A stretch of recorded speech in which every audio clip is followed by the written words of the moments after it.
പാക് പ്രിയം തുർക്കിക്ക് തന്നെ തലവേദനയായി മാറിയ സ്ഥിതിയാണ് ഇപ്പോഴുള്ളത്.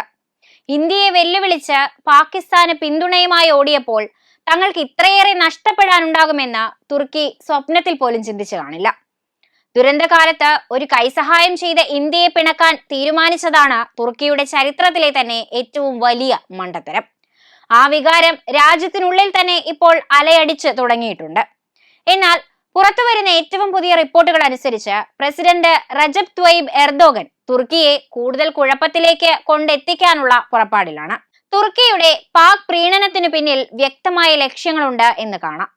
ചൈനയെ പോലെ എർദോഗനും ഇന്ത്യൻ മഹാസമുദ്രത്തിൽ കണ്ണുവെച്ചിട്ടുണ്ടെന്നും ഇതിന്റെ ഭാഗമായി ബഹിരാകാശത്ത് ബാലിസ്റ്റിക് മിസൈലുകൾ പരീക്ഷിക്കുന്നതിനായി ഒരു ബഹിരാകാശ പോർട്ട് നിർമ്മിക്കാനുള്ള സ്ഥലം അന്വേഷിക്കുന്നുണ്ടെന്നുമാണ് പുതിയ റിപ്പോർട്ടുകൾ സൂചിപ്പിക്കുന്നത്.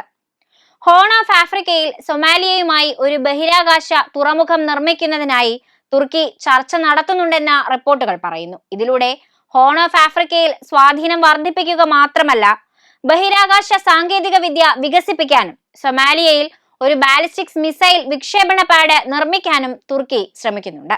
ഇതിലൂടെ സൊമാലിയയിലെ തന്ത്രപ്രധാനമായ ഭൂമിശാസ്ത്രപരമായ സ്ഥാനം പ്രയോജനപ്പെടുത്താനാണ് തുർക്കി ആഗ്രഹിക്കുന്നത്. തുർക്കിയുടെ ഈ പദ്ധതി ഇന്ത്യയെ നേരിട്ട് ബാധിക്കുന്നില്ലെങ്കിലും പാകിസ്ഥാനെ സഹായിക്കാൻ തുർക്കി നിലകൊണ്ട രീതി ഭാവിയിൽ പുതിയ അപകടങ്ങളിലേക്കുള്ള വാതിൽ കൂടിയാണ് തുറക്കുന്നത്. ഭാവിയിൽ പാകിസ്ഥാന് സ്പേസ് ബാലിസ്റ്റിക് മിസൈൽ പദ്ധതിയിൽ തുർക്കിയുമായി ചേരാൻ കഴിയുമെന്നും ഇത് ഇന്ത്യക്ക് നേരിട്ട് പ്രശ്നങ്ങൾ സൃഷ്ടിക്കുമെന്നും resonantnews.comന്റെ റിപ്പോർട്ട് പറയുന്നു. ഈ പദ്ധതിയിലൂടെ ഇന്ത്യൻ മഹാസമുദ്രത്തിൽ സ്വാധീനം വർദ്ധിപ്പിക്കാൻ തുർക്കി ആഗ്രഹിക്കുന്നുണ്ട്. കഴിഞ്ഞ കുറച്ചു വർഷങ്ങളായി ഇന്ത്യയുടെ അയൽ രാജ്യങ്ങൾക്കും നിരവധി ആഫ്രിക്കൻ രാജ്യങ്ങൾക്കും തുർക്കി തങ്ങളുടെ ഡ്രോണുകളും മറ്റായുധങ്ങളും വേഗത്തിൽ വിറ്റഴിച്ചിരുന്നു. അത്തരമൊരു സാഹചര്യത്തിൽ സൊമാലിയയിൽ ഒരു സ്പേസ് പോർട്ട് നിർമ്മിച്ചതിനു ശേഷം തുർക്കിക്ക് തങ്ങളുടെ പ്രതിരോധ പരിപാടി വളരെ വേഗത്തിൽ വികസിപ്പിക്കാൻ കഴിയും. വാസ്തവത്തിൽ നിരവധി ഭൂമിശാസ്ത്രപരമായ പ്രശ്നങ്ങളാൽ തുർക്കി വലയം ചെയ്യപ്പെട്ടിരിക്കുന്നു. മെഡിറ്ററേനിയൻ കടലിനും കരിങ്കടലിനും സമീപം പരീക്ഷണങ്ങൾ നടത്തുന്നത് അവർക്ക് വളരെ അപകട സാധ്യത നിറഞ്ഞ നീക്കമാണ്. അതിർത്തിക്കുള്ളിൽ നിന്ന് മിസൈലുകൾ പരീക്ഷിക്കുന്നതും ആന്തരികവും ബാഹ്യവുമായ സുരക്ഷ നിരന്തരം നിരീക്ഷിക്കുന്നതും തുർക്കിക്ക് വളരെ ബുദ്ധിമുട്ടാണ്. അതിനാൽ ഭൂമിശാസ്ത്രപരമായി അതിന് അനുയോജ്യമായതും തന്ത്രപരമായി പ്രയോജനകരവുമായ ഒരു സ്ഥലവുമാണ് തുർക്കി തിരയുന്നത്. എർദോഗന്റെ ഈ മാനദണ്ഡത്തിന് സൊമാലിയ അനുയോജ്യമാണ്. ആഫ്രിക്കൻ ഭൂഖണ്ഡത്തിന്റെ കിഴക്കേ അറ്റത്ത് സ്ഥിതി ചെയ്യുന്ന സൊമാലിയ ഇന്ത്യൻ മഹാസമുദ്രത്തിനടുത്തുള്ള സൊമാലിയയുടെ തീരപ്രദേശം, ഭൂമധ്യരേഖയോടുള്ള സാമീപ്യം എന്നിവ ഒരു ബഹിരാകാശ തുറമുഖം നിർമ്മിക്കുന്നതിന് അനുയോജ്യമായ സ്ഥലമാക്കി സൊമാലിയയെ മാറ്റുന്നു. ഇവിടെ നിന്നുള്ള ഭൂമധ്യരേഖ വിക്ഷേപണ സ്ഥലങ്ങൾ ഭൂമിയുടെ ഭ്രമണ വേഗതയിൽ നിന്ന് പ്രയോജനം നേടുന്നു.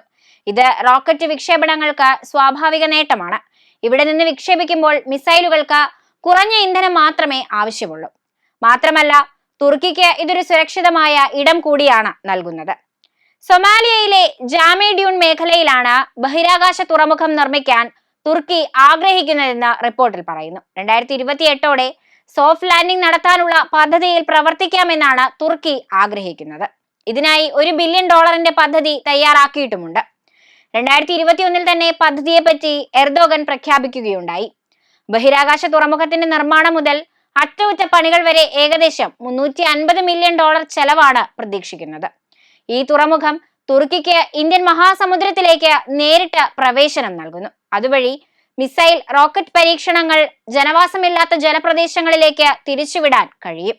മറുവശത്ത് തുർക്കിയിൽ നിന്ന് മിസൈലുകൾ വിക്ഷേപിക്കുകയാണെങ്കിൽ പാശ്ചാത്യ രാജ്യങ്ങൾക്ക് അത് എളുപ്പത്തിൽ ട്രാക്ക് ചെയ്യാനും ഇടപെടാനും കഴിയും. എന്നാൽ സൊമാലിയയ്ക്ക് ഇത് അപകടമാണ്. ഇന്ത്യയുടെ ആൻഡമാൻ നിക്കോബാർ കമാൻഡ്, മാലിദ്വീപ്, ഇന്ത്യൻ നാവികസേനയുടെ ആഫ്രിക്കൻ തന്ത്രം എന്നിവയോട് സംവേദനക്ഷമതയുള്ള ഒരു പ്രദേശത്താണ് സൊമാലിയ സ്ഥിതി ചെയ്യുന്നത്. അതിനാൽ തുർക്കിയുടെ സ്ഥിരമായ ബഹിരാകാശ താവളം ഇന്ത്യൻ മഹാസമുദ്ര മേഖലയിലെ ഇന്ത്യയുടെ ആധിപത്യത്തിന് നേരിട്ടുള്ള വെല്ലുവിളിയാകും. ഇന്ത്യക്കെതിരായ പോരാട്ടത്തിൽ തുർക്കി പാകിസ്ഥാനോടൊപ്പം നിൽക്കുമെന്ന് തെളിയിക്കപ്പെട്ടിട്ടുള്ളതിനാൽ ഭാവിയിൽ പാകിസ്ഥാൻ തുർക്കിയുടെ സൊമാലിയ തുറമുഖം മുതലെടുക്കില്ല എന്നത് നിഷേധിക്കാനാവില്ല. ജിബൂട്ടിയിൽ ചൈന ഇതിനകം തന്നെ ഒരു സൈനിക താവളം നിർമ്മിച്ചിട്ടുണ്ട്. ഇപ്പോൾ തുർക്കി കൂടി വന്നാൽ ചൈന പാക് തുർക്ക് ത്രികോണം ഇന്ത്യൻ മഹാസമുദ്ര മേഖലയിൽ ഇന്ത്യക്കായി ഒരു അപകടകരമായ സഖ്യം രൂപപ്പെടുത്തിയേക്കാം.